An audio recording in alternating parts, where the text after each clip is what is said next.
आज आ, रिलीज़ किया आज गया। आज बेंगलोर जेल से जो यूएपीए में जो लोग दो केजीएल और डीजीएल केस में जो लोग इन्वॉल्व थे, उनमें तकरीबन आज 7 लोगों को रिलीज़ किया गया है। और इस ऑर्डर को लास्ट वीक में कर्नाटक हाई कोर्ट में डिफ़ॉल्ट बेल को जो हमने एनआईए के जो एक्सटेंशन का इंक्वायरी एक्सटेंशन का जो ऑर्डर था उसको हमने चैलेंज किया था, उस ऑर्डर को क्वैश करने के बाद हाई कोर्ट की तरफ से इनको ये बेल मिली है। देखिए जैसे क्या है, अगर कभी भी तुम झूठ को सच बनाने की कोशिश करोगे ना, तो इंसान गलती करता ही करता है। तो एनआईए ने सिर्फ एक दो ही नहीं, इसमें पूरे इन्वेस्टिगेशन में ऐसी बहुत सारी लैप्सेस किए हैं।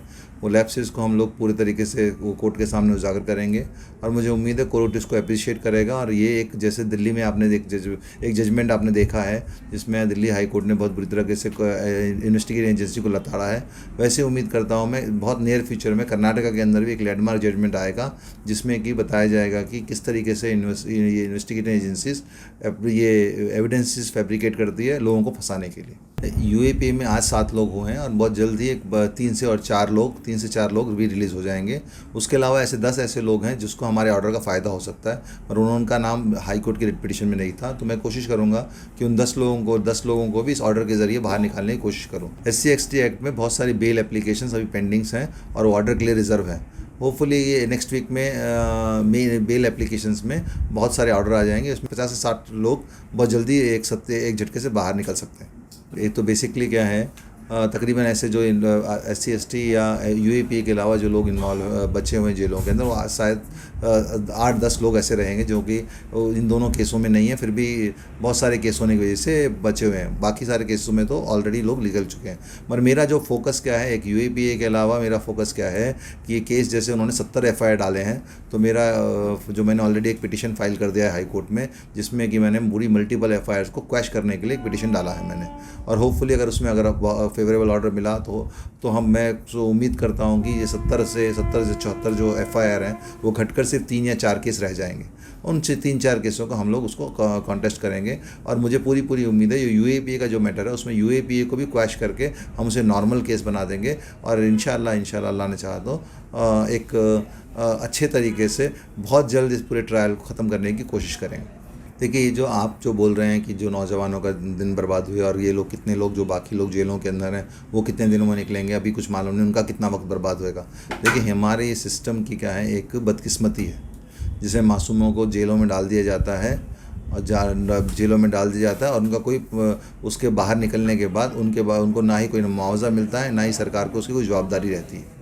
इसके बारे में सुप्रीम कोर्ट और हाई कोर्ट ने बहुत बार इस पर जिक्र किया है, और ख़ास तौर पे मुसलमान जो कि बड़े बड़े केसों में फंसाई दी जाते हैं और सालों के बाद उनको बरी बया कर दिया जाता है। मैंने परसों 2 दिन पहले ही मैंने एक ऐसे शख्स को बरी करवाया है जो कि 4 साल से जेल के अंदर था यूएपीए ऑफेंस में। जब कोर्ट ने जब उसकी पूरी चार्जशीट, पुलिस की इन्वेस्टिगेशन की जब पूरी तहकीकात की, पूरी इंक्वायरी करी, तो कोर्ट ने पाया कि इसमें कोई भी मटीरियल नहीं है, इसलिए कोर्ट ने उसको डिस्चार्ज कर दिया। ऐसे ही आपने देखा होगा 2 दिन पहले नांदेड़ में एक 9 साल के बाद दो नौजवानों को। तो ये हमारे सिस्टम की एक बहुत ही बुरी चीज़ है। और इसमें सबसे बड़ी कमी हमारी कम्युनिटी के अंदर भी है। जब दर्द हमारे अंदर रहता है, और जब हम जैसे उस दर्द से छुटकारा मिलता है, तो हम जो दर्द हमें पहचानने वाला रहता है, या जो दर्द में वक्त जो हमारा गुजरा है, उसके बारे में हम ना ही कोई एक्शन लेते हैं, ना ही कोई स्टेप लेते हैं। तो मेरी क्या रिक्वेस्ट है इन जब सब लोगों से, अगर वो लोग जब इस पूरे केस से बाहर आएँ, तो हमारे सिस्टम में मलाइस प्रोसिक्यूशन बोल के एक प्रोविज़न भी है। उसके तहत ये ना ही सिर्फ गवर्नमेंट से के ख़िलाफ़ एक्शन लेना है, साथ ही साथ उन लोगों से पूरे डैमेजेस वसूल करना चाहिए, ताकि उन लोगों को, ये एजेंसीज़ को भी कुछ सबक मिले।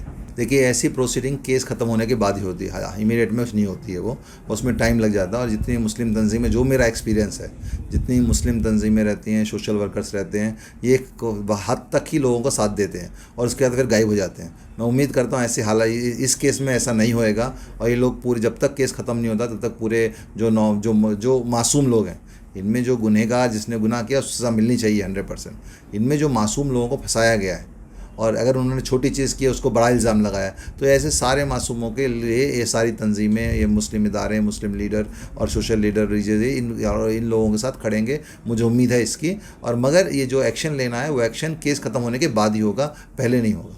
वो गिद्ध का काम क्या रहता है, एक मरने वाला जो तड़पता रहता है उसके सामने बैठ के उसके मरने का इंतज़ार करता है। तो हमारे सिस्टम में ही बहुत सारे ऐसे गिद्धर लोग हैं जो कि लोगों की तकलीफ़ों से फ़ायदा उठाते हैं और सियासी तौर पर भी बहुत लोग इसको इस्तेमाल करने की कोशिश करते हैं। मैं तो इसके पूरे सख्त खिलाफ हूँ ऐसे चीज़ों को करने का, क्योंकि एक सोशल प्रॉब्लम है और ये प्रॉब्लम सिर्फ मुसलमान नहीं झेल रहा है, हिंदुस्तान का हर कमज़ोर तबका इस प्रॉब्लम को झेल रहा है। तो मैं उम्मीद करता हूँ इस पूरे मसले को सियासी तौर के बजाय हम लोग एक सोशल प्रॉब्लम के लेना चाहिए, जिससे कि हम लोग एक सबक सिस्टम को एक सबक दे सकें और एक ऐसी मिसाल कायम कर सकें आगे चलकर सिस्टम या कोई भी पुलिस अथॉरिटी किसी के ऊपर झूठे नागा केस ना डाल सके।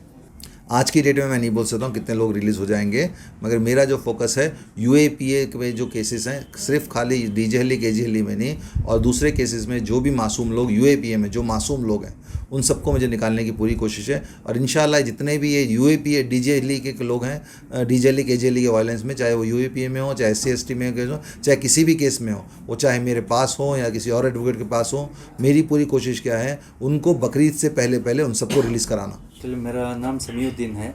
मैं अगस्त 15 के दिन मुझे सीसीबी वाले ने फ़ोन करके बुलाए कि आधे घंटे के लिए आके मिलो बोल के। तो मैं खुद होके गया था आधे घंटे के लिए मिलने के लिए बोल के। तो मुझे आधे घंटे के लिए बुला के 10 महीने कर दिए वापस छोड़ने के लिए। 10 महीने उससे पहले मुझे अरेस्ट करके लेके गए, जाके मड़ीवाला स्टेशन में डाल दिए। फिर उसके बाद देखा तो कस्टडी में मेरे को लॉयर साहब मिलने आए, हमारे एडवोकेट ताहिर साहब रिप्रेजेंट किए थे। तो एडवोकेट ताहिर भाई का मैं शुक्रिया अदा करता हूँ कि वो खड़े हो मुझे बहुत हिम्मत दे के गए थे उस टाइम में भी। लेकिन टीवी में मेरे ख़िलाफ़ में बहुत ख़राब इमेज क्रिएट करके बताए, जैसा कि मैं एक बहुत बड़ा टेररिस्ट हूँ बोल के। तो ऐसा कुछ भी नहीं था। मैं पूरे मेरे ख़ानदान वाले, मेरे दोस्त अहबाब, मेरा जो बिज़नेस रिलेशन है वो पूरे लोग अब मेरे ख़िलाफ़ हो गए। मुझे बात भी नहीं कर रहे हैं ठीक से। कौन मेरे 10 महीने वापस लौटाएंगे, कौन मेरी इज़्ज़त वापस लौटाएगी, मुझे मालूम नहीं। क्या होता है मेरे साथ में, मैं अभी आगे की ज़िंदगी में कैसा गुजारना मुझे समझ में नहीं आ रहा है। लेकिन वही 10 रोज़ के बाद मुझे टेररिस्ट बोल के बताते हैं वही टीवी। पता नहीं कैसा वो मैं 10 दिन में टेररिस्ट बन जाता हूँ इन लोगों के सामने। क्या तुम एसडीपीए के हो क्या? पहला क्वेश्चन वही आता है, क्या एसडीपीए में होना गुनाह है क्या? वो भी पॉलिटिकल पार्टी है, हम पॉलिटिकल पार्टी में रहना गुनाह है क्या? मेरा सवाल है, पॉलिटिकल पार्टी में रहना गुनाह है क्या आज हिंदुस्तान के अंदर? ये एक एसडीपीआई को क्यों ऐसा टारगेट कर रहे हैं, क्यों ऐसा बदनाम कर रहे हैं, क्यों ऐसा बात कर रहे हैं एसडीपीआई के बारे में, मुझे समझ में नहीं आ रहा है। गिरफ्तार किया गया जिस दिन इंसिडेंट हुआ 11 अगस्त की रात को, उस दिन जब हमें मालूम पड़ा कि सोशल मीडिया में नवीन नाम का शख्स जो एमएलए का कज़न है, तो वो हमारे प्रॉफिट मोहम्मद के ख़िलाफ़ कुछ बैड वर्ड पोस्ट किया था। मालूम होने के बाद हम लोग क्या किए, उसके घर नहीं गए, पुलिस स्टेशन गए। क्यों गए? उसके ख़िलाफ़ कंप्लेंट करेंगे, हमें इंसाफ मिलेगा बोल के। क्योंकि वो हमारे फादर के बारे में नहीं बोला, वो प्रॉफिट मोहम्मद सल्लल्लाहु अलैहि वसल्लम के नाम पे बोला वो, इसलिए हम उसे कंप्लेंट दे के उसे कानूनी सज़ा दिलाने के लिए हम लोग गए। जाने के बाद कार्रवाई हुई, पुलिस स्टेशन में कंप्लेंट भी दिए, पुलिस के साथ में थे, भीड़ जमा हो गई। भीड़ ने बोला कि उसको बाहर भेजो, हम उसको सज़ा देंगे, ऐसे बोल रहे थे। पुलिस वाले कार्रवाई किए, बैरिकेड डाले, अंदर आने नहीं दे रहे थे पब्लिक को। हम लोग पुलिस के साथ ही रहे, पुलिस के साथ मार खाते रहे। 3 बजे तक थे। उसके बाद में हम लोगों को अंदर बुला के अरेस्ट किया, उसके बाद कतनूर स्टेशन भेजा, बाद जेल को भेज दिया। 10 महीने लग गए हमें बाहर आने के लिए। तो हमारे पर सिर्फ हमारा ये इंस्टेंट ये था कि हम कंप्लेंट देने, कानूनी कार्रवाई करने के लिए गए, बस उतना ही।